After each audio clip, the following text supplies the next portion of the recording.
കൃഷ്ണൻ്റെയും രുക്മിണിയുടെയും വിവാഹശേഷം ഒരു ദിവസം രുക്മിണിയും ഭഗവാനും ദ്വാരകയിലെ കൊട്ടാരത്തിൽ നിന്നും വളരെ അകലെയുള്ള ഒരു ഗ്രാമത്തിൽ ഒരുമിച്ച് അല്പസമയം ചെലവഴിക്കാൻ തീരുമാനിച്ചു. അങ്ങനെ അവർ ദ്വാരകയിലെ ഒരു ഗ്രാമത്തിൻ്റെ ഒരു കോണിൽ ഒരു മനോഹരമായ കുടിൽ നിർമ്മിച്ചു. നിറയെ ദീപങ്ങളും പുഷ്പങ്ങളും കൊണ്ട് തീർത്ത അതിമനോഹരമായ കുടിൽ. ശേഷം അവർ ഇരുവരും സാധാരണക്കാരുടെ വേഷം ധരിച്ച് ആ കുടിലിലേക്ക് എത്തി. സന്തോഷത്തോടെ അവർ അവിടെ ചിലവഴിച്ചു.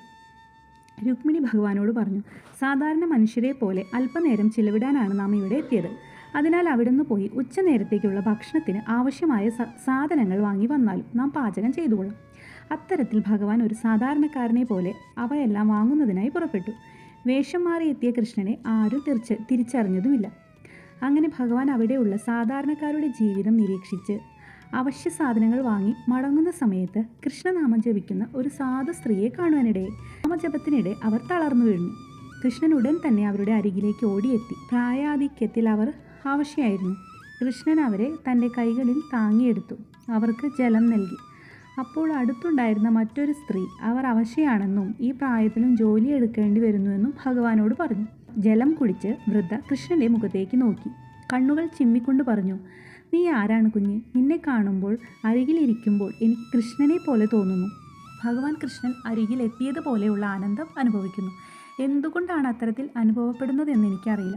അവരുടെ വാക്കുകൾ കേട്ട കൃഷ്ണൻ്റെ ഹൃദയം വെണ്ണ പോലെ അലിഞ്ഞുപോയി.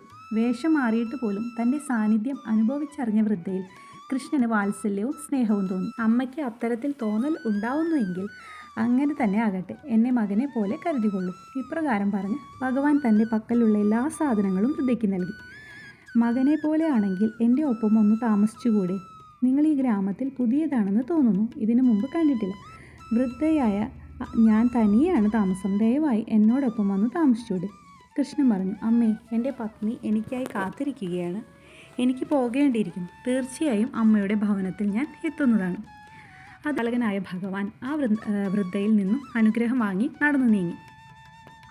അപ്പോൾ അന്നോളം അനുഭവിച്ചിട്ടില്ലാത്ത ആനന്ദത്തിൽ ലയിച്ച് സർവ്വ ആരോഗ്യ പ്രശ്നങ്ങളും ആ വൃദ്ധം മറന്നിരുന്നു.